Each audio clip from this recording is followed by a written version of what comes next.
राधे राधे भाइयों और बहनों। कहते हैं कि जब श्रावण का महीना आता है तब केवल पृथ्वी ही नहीं प्रकृति भी बदल जाती है, वातावरण बदल जाता है और सबसे बड़ी बात एक सच्चे शिव भक्त का मन भी बदल जाता है। सुबह सुबह मंदिरों में बजती घंटियों की ध्वनि, हर हर महादेव का गूंजता हुआ जय घोष और कंधों पर कावड़ लेकर चलते शिव भक्त और भोलेनाथ के दरबार में उमड़ती श्रद्धा, यह दृश्य केवल आंखों से नहीं हृदय से अनुभव किया जाता है। लेकिन इसी पवित्र श्रावण मास में अनेक भक्तों के मन में एक प्रश्न उठता है। वे पूछते हैं, महाराज जी, हम पहले से श्रावण सोमवार का व्रत कर रहे हैं, क्या हम पशुपतिनाथ का व्रत भी शुरू कर दें? और आज इसी प्रश्न का उत्तर समझेंगे कि श्रावण मास में पड़ने वाले सोमवार के दिन का व्रत कितना ज्यादा महत्व रखता है। क्या इससे हमारी समस्त मनोकामनाएं पूरी होती है? क्या इसके पीछे कोई गहरा रहस्य छुपा हुआ है? क्यों श्रावण मास में आने वाले इस सोमवार का इतना बड़ा महत्व है? अगर आप भी सुहागिन स्त्री हैं या फिर कुंवारी हैं और श्रावण सोमवार के व्रत का पालन कर रही हैं, तो आपको ये वीडियो अंत तक जरूर देखना है। एक चीज का हमेशा ख्याल रखिएगा, इन सभी के पीछे कोई न कोई भक्ति की भावना जरूर छुपी होती है, क्योंकि धर्म केवल नियमों का नहीं है, धर्म तो भगवान के साथ जुड़ने का नाम है। भाइयों, एक बात हमेशा याद रखिएगा, भगवान शिव को कभी भी दिखावा प्रिय नहीं रहा। वे तो भस्म धारण करने वाले, शमशान में रहने वाले भोलेनाथ हैं। उन्हें सोने चांदी से नहीं, सच्चे मन से प्रेम है। इसलिए यदि आपने पहले ही श्रावण सोमवार का संकल्प लिया है तो सबसे पहले उसी संकल्प को पूरा कीजिए। क्यों? क्योंकि संकल्प केवल शब्द नहीं होता, संकल्प भगवान के सामने दिया गया वचन होता है, और जो अपने वचन का सम्मान करता है, भगवान उसके जीवन का सम्मान करते हैं। अब मैं आप सबसे एक छोटा सा प्रश्न पूछता हूं, यदि आपका बेटा या आपका कोई मित्र आपसे कहे, मैं आपका यह काम पूरा करूंगा, और आधा काम करके बीच में छोड़ दे, तो क्या आपको अच्छा लगेगा? नहीं लगेगा, क्योंकि बात काम की नहीं, विश्वास की होती है। ठीक उसी प्रकार जब हम भगवान के सामने कहते हैं, भोलेनाथ, मैं श्रावण के प्रत्येक सोमवार का व्रत करूंगा, तो उससे पहले उस वचन को पूरा करना चाहिए। उसके बाद यदि मन में पशुपति व्रत की इच्छा हुई तो श्रद्धा से प्रारंभ कीजिए, भगवान कभी मना नहीं करेंगे। गुरुदेव कहते हैं कि अगर आप शुरुआत से ही सोमवार का व्रत रखते हुए आए हो श्रावण मास के महीने में, तो आपको इस बार भी श्रावण के महीने में सोमवार का व्रत ही करना है। अगर आपने उससे पहले पशुपतिनाथ व्रत शुरू कर दिया है तो आप उसे रोककर श्रावण मास के महीने में पड़ने वाले सोमवार के व्रत को पूरा करेंगे, और उसके पश्चात आप बाकी के पशुपति व्रत सोमवार पूरे करेंगे। इससे पशुपति व्रत टूटा हुआ या खंडित नहीं माना जाता है। ये चीज ध्यान रखिएगा, अधूरा संकल्प भक्ति की सबसे बड़ी कमजोरी बन जाता है। अब आप सोच रहे होंगे, क्या भगवान इतने छोटे छोटे नियम देखते हैं? तो मैं कहूंगा, भगवान नियम नहीं देखते, भगवान नियत देखते हैं। लेकिन नियत का सबसे पहला प्रमाण हमारा निभाया हुआ संकल्प ही होता है। अब एक बहुत सुंदर प्रसंग सुनिए। कैलाश पर्वत पर भगवान शिव विराजमान थे। माता पार्वती उनके समीप बैठी थी। चारों ओर दिव्य शांति थी। उसी समय भगवान शिव ने गंगा माता का स्मरण किया। गंगा जी तुरंत प्रकट हुई, दोनों हाथ जोड़कर बोली, प्रभु, माता पार्वती तो आपके समीप ही विराजमान है, फिर आज मुझे स्मरण करने का क्या कारण है? भगवान शिव मुस्कुराए। उनके मुस्कान में करुणा थी और भक्तों के प्रति अपार प्रेम था। वे बोले, गंगे, कुछ ही दिनों में श्रावण मास प्रारंभ होने वाला है। मेरे करोड़ों भक्त दूर दूर से पैदल चलकर, कांवड़ लेकर केवल एक लोटा जल अर्पित करने आएंगे। कोई धूप में चलेगा, कोई वर्षा में भीगेगा, कोई थक जाएगा, लेकिन फिर भी मेरा नाम लेकर चलता रहेगा। उस समय उनकी सेवा में मुझे तुम्हारी भी आवश्यकता होगी। भाइयों बहनों, यही में भगवान शिव का स्वभाव समझ में आता है। भगवान अपने इस भक्त से कहते हैं, भक्त की तकलीफें देखते हैं। हम सोचते हैं हम भगवान को जल चढ़ा रहे हैं, लेकिन सच तो यह है, भगवान पहले से ही हमारे लिए मार्ग तैयार कर रहे होते हैं। जरा अपने घर का दृश्य याद कीजिए। जब घर में विवाह होता है तो क्या केवल एक व्यक्ति काम करता है? नहीं, कोई रसोई संभालता है, कोई मेहमानों की सेवा करता है, कोई बच्चों को देखता है, कोई व्यवस्था करता है। क्यों? क्योंकि घर में उत्सव है। ठीक उसी प्रकार श्रावण मास भगवान शिव के भक्तों का सबसे बड़ा उत्सव है। इसीलिए प्रकृति भी मानो भगवान की सेवा में लग जाती है। कहीं वर्षा होती है, कहीं नदियां भर जाती है, कहीं तालाब भर जाते हैं, ताकि किसी भक्त को जल के लिए कठिनाई ना हो। और भाइयों, यदि एक बात समझ लीजिए, भगवान को 100 लोटे जल नहीं चाहिए। यदि 1 लोटा जल सच्चे मन से चढ़ाया जाए तो वही पर्याप्त होता है, क्योंकि भगवान वस्तु का मूल्य नहीं देखते, भावना का मूल्य देखते हैं। लेकिन अब एक प्रश्न उठता है, यदि केवल जल चढ़ा देना ही पर्याप्त नहीं, तो फिर ऐसा कौन सा कार्य है जो भगवान शिव को सबसे अधिक प्रिय है? क्या केवल व्रत, क्या केवल पूजा, या कुछ और? यही रहस्य आज हम जानेंगे। मैं आपको भगवान शिव का एक अत्यंत सरल नाम जप बताऊंगा, जिसे प्रतिदिन केवल कुछ मिनट श्रद्धा को करने से मात्र से मन को शांति, स्थिरता और भक्ति का अनुभव होने लगता है। भगवान शिव के लिए सबसे बड़ा महत्व हमारे मन की भावना का है। लेकिन प्रश्न ये उठता है कि यदि भगवान भावना देखते हैं, तो फिर क्या केवल मंदिर जाकर जल चढ़ा देने से हमारी पूजा पूर्ण हो जाती है? क्या केवल सोमवार का व्रत रखने से ही भगवान प्रसन्न हो जाते हैं, या भक्ति का कोई और भी रहस्य है? तो देखिए, एक बार एक वृद्ध शिव भक्त प्रतिदिन मंदिर जाया करता था। उसके हाथ में न तो चांदी का कलश था, न कोई बड़ी पूजा की थाली, बस एक छोटा सा मिट्टी का लोटा और उसमें भरा हुआ स्वच्छ जल। वह धीरे धीरे चलता, शिवलिंग के सामने पहुंचता, अपनी आंखें बंद करता और केवल एक ही वाक्य कहता, भगवान भोलेनाथ, मैं कुछ मांगने नहीं आया हूं, मैं तो केवल आपके चरणों में अपना प्रणाम अर्पित करने आया हूं। इतना कहकर वह जल अर्पित करता है और शांत मन से लौट जाता है। एक दिन मंदिर में आए एक धनी व्यक्ति ने देखकर मुस्कुराते हुए कहा, बाबा, इतने थोड़े जल से क्या होगा? भगवान को प्रसन्न करना है तो बड़ा अभिषेक करो, दूध चढ़ाओ, दही चढ़ाओ, घी चढ़ाओ। वृद्ध भक्त मुस्कुराया। वह बड़े प्रेम से बोला, बेटा, भगवान को मेरे जल की आवश्यकता नहीं, उन्हें तो मेरे मन की आवश्यकता है। यही तो भक्ति का सार है। भगवान उस जल का मूल्य नहीं देखते, उसकी कीमत नहीं देखते। भगवान उस भावना का मूल्य देखते हैं जिसमें प्रेम अधिक है।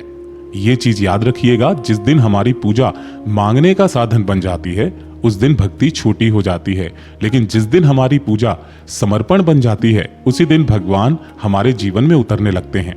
इसीलिए जब भी शिवलिंग के सामने जाएं, कुछ क्षण शांत बैठिए, अपने मन की सारी चिंता, सारा अहंकार, सारी बेचैनी भगवान के चरणों में रख दीजिए। विश्वास मानिए, मन हल्का होकर के लौटेंगे। यदि आप मुझसे पूछें कि श्रावण मास में सबसे सरल साधना कौन सी है, तो मैं कहूंगा भगवान शिव का नाम जाप। नाम में बहुत बड़ी शक्ति होती है। जब मन इधर उधर भटकता है, जब चिंता बढ़ जाती है, जब क्रोध आने लगता है, जब कोई रास्ता दिखाई नहीं देता, तो भगवान का नाम मन को धीरे धीरे स्थिर करने लगता है। इसीलिए प्रतिदिन सुबह स्नान के बाद यदि संभव हो तो रुद्राक्ष की माला लेकर एक माला ओम नमः शिवाय मंत्र का जाप कीजिए। और यदि माला ना हो तो कम से कम 11 बार या 21 बार या 108 बार श्रद्धा से भगवान शिव का नाम लीजिए। लेकिन एक बात का ध्यान रखिए कि नाम जाप केवल होठों से नहीं, हृदय से होना चाहिए। कई लोग माला तो पूरी कर लेते हैं, लेकिन मन बाजार में घूमता है। ऐसा जप भगवान को उतना लाभ नहीं देता। भगवान संख्या नहीं गिनते, वे मन की उपस्थिति देखते हैं। यदि 5 मिनट भी जाप करें तो पूरे मन से करें। अब मैं आपसे एक प्रश्न पूछता हूं, यदि किसी छोटे बच्चे को डर लगे तो वह सबसे पहले किसे पुकारता है? मां। क्यों? क्योंकि उसे विश्वास होता है कि मेरी मां मुझे बचा लेगी। ठीक उसी प्रकार जब भक्त संकट में प्रेम से कहता है ओम नमः शिवाय, तो वह केवल शब्द नहीं बोलता, वह अपने आराध्य को पुकारता है। और उसकी पुकार में सच्चाई होती है, वह कभी व्यर्थ नहीं जाती। लेकिन एक चीज हमेशा ध्यान दीजिएगा, नाम जाप कभी भी व्यापार नहीं होना चाहिए। ऐसा नहीं कि हे भगवान, मैंने इतनी माला की, अब बदले में मुझे यह दे दीजिए। नहीं, सच्चा जप प्रेम का होता है, सौदे का नहीं। जैसे बच्चा अपनी मां से प्रेम करता है, वैसे ही भक्त अपने भगवान से प्रेम करता है। और जहां प्रेम होता है, वहां कृपा अपने आप चली आती है। यदि कोई व्यक्ति प्रतिदिन मंदिर नहीं जा सकता, यदि वह नौकरी करता है, यदि वह घर की जिम्मेदारियों में व्यस्त रहता है, तो क्या भगवान उससे दूर हो जाएंगे? तो जिसका जवाब है नहीं। भगवान उसके लिए भी बहुत सरल मार्ग बताते हैं। वह कौन सा मार्ग है? और श्रावण मास में दूसरा ऐसा कौन सा उपाय है जिसे करने से घर का वातावरण भी भक्तिमय बन जाता है? क्या भगवान केवल मंदिर में रहते हैं? क्या भगवान केवल शिवलिंग में ही विराजमान हैं या वे उस भक्त के हृदय में भी निवास करते हैं जो सच्चे मन से उनका स्मरण करते हैं? यदि कोई व्यक्ति प्रतिदिन मंदिर जाता है लेकिन उसके मन में क्रोध, अहंकार, छल और कटु वचन भरे हुए हैं, और दूसरी ओर एक ऐसा व्यक्ति जो परिस्थितियों के कारण मंदिर नहीं जा पाता लेकिन सुबह उठते ही दोनों हाथ जोड़कर प्रेम से कहता है, भोलेनाथ आज का दिन भी आपकी कृपा से बीते, तो बताइए भगवान किसके निकट होंगे? भगवान दूरी नहीं नापते, भगवान हृदय की गहराई नापते हैं। एक छोटी सी कथा सुनिए। एक गांव में दो शिव भक्त रहते थे। पहला भक्त प्रतिदिन बड़े बड़े अभिषेक करता था। दूसरा बहुत गरीब था, उसके पास ना दूध था, न घी, न फूल, न कोई विशेष सामग्री। वह केवल एक लोटा जल लेकर आता और शिवलिंग के सामने बैठकर आंखें बंद कर लेता। कुछ देर वहीं बैठा रहता और बोलता भी नहीं था, बस आंखों में आंसू बहते रहते। एक दिन पहले भक्त ने पूछा, तुम रोज यहां बैठते हो लेकिन भगवान से कहते क्या हो? गरीब भक्त मुस्कुराया और बोला, मैं कुछ कहता ही नहीं, मैं तो उन्हें देखता हूं और मुझे लगता है कि वे मुझे देख रहे हैं, बस यही मेरी पूजा है। तो भाइयों, जिस भक्ति में शब्द कम और प्रेम अधिक हो वही सच्ची भक्ति है। यदि आप चाहते हैं कि आपके घर में भगवान शिव की कृपा बनी रहे तो श्रावण मास में प्रतिदिन संध्या के समय घर के मंदिर में या जहां भगवान का चित्र लगा हो वहां एक दीपक अवश्य लगाइए। दीपक बहुत बड़ा नहीं होना चाहिए, एक छोटे सा दीपक जो घी का हो या तिल के तेल का भी पर्याप्त रहेगा। दीपक जलाने के बाद पूरा परिवार केवल 5 मिनट एक साथ बैठकर ओम नमः शिवाय मंत्र का जाप करें। जब पूरा परिवार एक साथ भगवान का नाम लेता है तो केवल घर का वातावरण ही नहीं बदलता, मन का वातावरण भी बदलने लगता है। जहां भगवान का नाम गूंजता है वहां कलह धीरे धीरे कम होने लगती है और अपनापन बढ़ने लगता है। लेकिन एक बात याद रखिएगा, यदि घर में दीपक जल रहा हो तो हमारे मुख से कटु वचन नहीं निकलने चाहिए। दीपक का प्रकाश बाहर तो होगा लेकिन भीतर अंधकार ही रहेगा। इसलिए श्रावण मास में एक संकल्प लीजिए, आज से किसी का अपमान नहीं करेंगे, जहां तक संभव हो मीठा बोलेंगे, क्योंकि मीठी वाणी भी भगवान शिव की पूजा है। अब मैं आपसे एक प्रश्न पूछता हूं, बताइए यदि भगवान आज आपके सामने आकर खड़े हो जाएं और कहें, वत्स एक वरदान मांगो, तो आप क्या मांगेंगे? धन, घर, गाड़ी, सफलता या भगवान का साथ? सोचिए, यदि भगवान साथ हैं तो जीवन की राह कितनी सरल हो जाती है। लेकिन यदि भगवान का स्मरण ही छूट जाए तो बड़ी से बड़ी संपत्ति भी मन को शांति नहीं दे सकती। श्रावण मास मांगने का महीना कम है और स्वयं को बदलने का महीना अधिक है। यह वह समय है जब हमें भगवान के सामने बस इतना कहना चाहिए कि भोलेनाथ मुझे ऐसा बना दीजिए कि मैं किसी का बुरा ना सोचूं, ना बुरा किसी का करूं और हर परिस्थिति में आपका स्मरण करता रहूं। लेकिन अभी भी एक बहुत महत्वपूर्ण बात बाकी है। अक्सर लोग पूछते हैं, क्या केवल व्रत रखने से जीवन की बाधाएं दूर हो जाती है या क्या भक्त कुछ और भी अपेक्षा करते हैं? और श्रावण मास का तीसरा और सबसे प्रभावशाली उपाय क्या है? एक बात बताइए, क्या भगवान को हमारी आवाज सुनने के लिए ऊंची आवाज में बोलना पड़ता है? क्या भगवान को यह बताना पड़ता है कि प्रभु मैं दुखी हूं? नहीं, भगवान तो बिना बोले ही मन की बात जान लेते हैं, क्योंकि वे वह हमारे शब्द नहीं हमारे हृदय को सुनते हैं। एक बहुत ही प्यारा सा प्रसंग है। एक वृद्धा थी, न कोई बड़ा घर, न धन, न कोई विशेष साधन, लेकिन भगवान शिव का एक अटूट विश्वास था। प्रतिदिन सुबह उठती, अपने आंगन को साफ करती, एक लोटा जल भरकर शिवलिंग पर अर्पित करके केवल इतना कहती, भगवान भोलेनाथ हमेशा मेरे साथ रहिएगा, मेरा साथ कभी मत छोड़िएगा। बस यही उसकी पूरी प्रार्थना थी।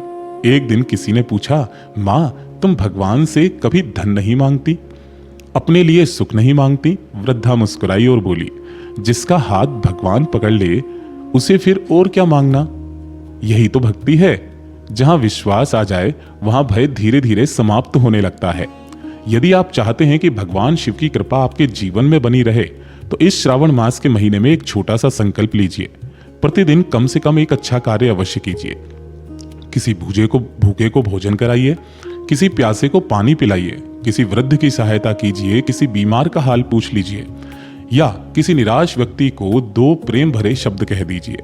भगवान शिव केवल मंदिर में नहीं, आपके अपने प्रत्येक जीव में विराजमान हैं और जब हम किसी पीड़ित की सहायता करते हैं तो वह सेवा भी भगवान तक पहुंचती है। एक बात याद रखिएगा, कभी भी यह मत सोचिए कि मैंने बहुत बड़ा काम किया। जिस दिन अहंकार आ गया उसी दिन सेवा का फल समाप्त हो जाता है। सेवा ऐसी हो कि दाएं हाथ से करें और बाएं हाथ को पता भी ना चले। आजकल एक और भूल बहुत लोग करते हैं, पूजा तो करते हैं लेकिन मन में ईर्ष्या भी रखते हैं, माला भी फेरते हैं लेकिन किसी की सफलता देखकर दुखी भी हो जाते हैं, मंदिर भी जाते हैं लेकिन घर आकर कटु वचन बोलते हैं। सोचिए, क्या ऐसी भक्ति से मन निर्मल होगा? भगवान शिव तो स्वयं आशुतोष हैं, वे शीघ्र प्रसन्न हो जाते हैं, लेकिन उनका प्रिय वही बनता है जिसका मन सरल हो। इसलिए यदि श्रावण मास में सचमुच कुछ छोड़ना है तो केवल भोजन का त्याग मत कीजिए, क्रोध का भी त्याग कीजिए, कटु वाणी का भी त्याग कीजिए, दूसरों की निंदा का भी त्याग कीजिए। यही सबसे बड़ा व्रत है। अब मैं आपसे एक छोटी सी बात कहकर आगे बढ़ूंगा। कभी कभी जब भगवान से कहते हैं कि प्रभु मेरी सारी समस्याएं दूर कीजिए, लेकिन शायद भगवान मुस्कुराकर कहते हो, वत्स समस्याएं हटाने से पहले मैं तुम्हें इतना मजबूत बना दूं कि तुम हर समस्या का सामना कर सको। यही भगवान की कृपा है। वे केवल परिस्थितियां नहीं बदलते, वे भक्त का हृदय भी बदल देते हैं। और भाइयों, जब हृदय बदल जाता है तो वही घर मंदिर बन जाता है, वही परिवार तीर्थ बन जाता है और वही जीवन भगवान की ओर चलने वाला मार्ग बन जाता है। लेकिन अभी एक बहुत प्रसंग सुंदर बाकी है। श्रावण मास में एक भक्त ने भगवान शिव से ऐसा प्रश्न पूछा जिसका उत्तर आज भी हर शिव भक्त को जानना चाहिए। वह प्रश्न क्या था, भगवान शिव ने क्या उत्तर दिया और श्रावण सोमवार का सबसे बड़ा फल क्या माना गया है? यदि भगवान शिव आज स्वयं आपके सामने आ जाएं और कहें, वत्स तुम्हारी पूजा से मैं प्रसन्न हूं, बताओ तुम्हें क्या चाहिए, तो आप क्या मांगेंगे? धन, वैभव, लंबी आयु या ऐसा मन जो हर परिस्थिति में भगवान का स्मरण करता रहे? तो सोचिए, जिस मन में भगवान बस जाते हैं उसी जीवन में दुख तो आ सकता है लेकिन निराशा कभी नहीं टिकती। कहा जाता है कि एक युवक प्रतिदिन भगवान के शिव मंदिर में जाया करता था, लेकिन उसकी एक आदत थी, वह रोज भगवान से कुछ न कुछ मांगता था। प्रभु नौकरी दे दीजिए, प्रभु व्यापार बढ़ा दीजिए, प्रभु मेरी यह समस्या दूर कर दीजिए। एक दिन मंदिर के बाहर बैठे संत ने उससे पूछा, बेटा यदि भगवान तुम्हें सब कुछ दे दें लेकिन अपना साथ ना दे तो क्या तुम सच में सुखी रह पाओगे? युवक क्षण भर के लिए मौन हो गया। संत ने मुस्कुराकर कहा, भगवान से वस्तुएं मत मांगो, भगवान को ही मांग लो। जिससे भगवान मिल गया, उसके जीवन में जो आवश्यक होता है वह उचित समय पर उसे मिल जाता है। यह बात सुनने में सरल है लेकिन जीवन बदलने की शक्ति रखती है। बहुत लोग सोचते हैं श्रावण सोमवार करने से धन मिलेगा, सफलता मिलेगी, मनोकामनाएं पूर्ण होगी। हो सकती है, लेकिन इन सबसे बड़ा फल क्या है? भगवान के प्रति प्रेम जागना। यदि इस पूरे श्रावण मास में आपके मन में शिव का स्मरण बढ़ गया, क्रोध थोड़ा कम हो गया, वाणी थोड़ी मधुर हो गई, सेवा की भावना बढ़ गई, तो समझ लीजिए आपका श्रावण सफल हो गया। पहला संकल्प आपको यही लेना है, प्रतिदिन श्रद्धा से ओम नमः शिवाय मंत्र का जाप करूंगा। दूसरा संकल्प, श्रावण मास में किसी एक जरूरतमंद की निस्वार्थ सहायता अवश्य करूंगा। तीसरा संकल्प, किसी की निंदा करने से पहले अपने मन को टोकूंगा और जहां तक संभव होगा मधुर वाणी बोलूंगा। यदि इन 3 बातों का पालन कर लिया जाए तो विश्वास रखिए, भगवान शिव की भक्ति केवल मंदिर तक सीमित नहीं रहेगी, वह आपके व्यवहार में दिखाई देने लगेगी। याद रखिए, भगवान को प्रभावित करना कठिन नहीं, कठिन है अपने मन को सरल बनाना। और जिस दिन मन सरल हो गया उस दिन शिव की कृपा का अनुभव होने लगेगा। जब भी शिवलिंग पर जल चढ़ाएं, जल्दीबाजी मत कीजिए, 2 क्षण रुकिए, आंखें बंद कीजिए और मन में कहिए, हे भोलेनाथ, मुझे ऐसा बना दीजिए कि मैं किसी का बुरा ना करूं, किसी का बुरा ना सोचूं और किसी का कभी बुरा ना करूं। विश्वास मानिए, ऐसी प्रार्थना सीधे भगवान के चरणों तक जाती है। और अंत में आइए हम सब मिलकर पूरे श्रद्धा भाव से 5 बार भगवान शिव का पंचाक्षरी मंत्र का जाप करते हैं। ओम नमः शिवाय, ओम नमः शिवाय, ओम नमः शिवाय, ओम नमः शिवाय, ओम नमः शिवाय। हर हर महादेव।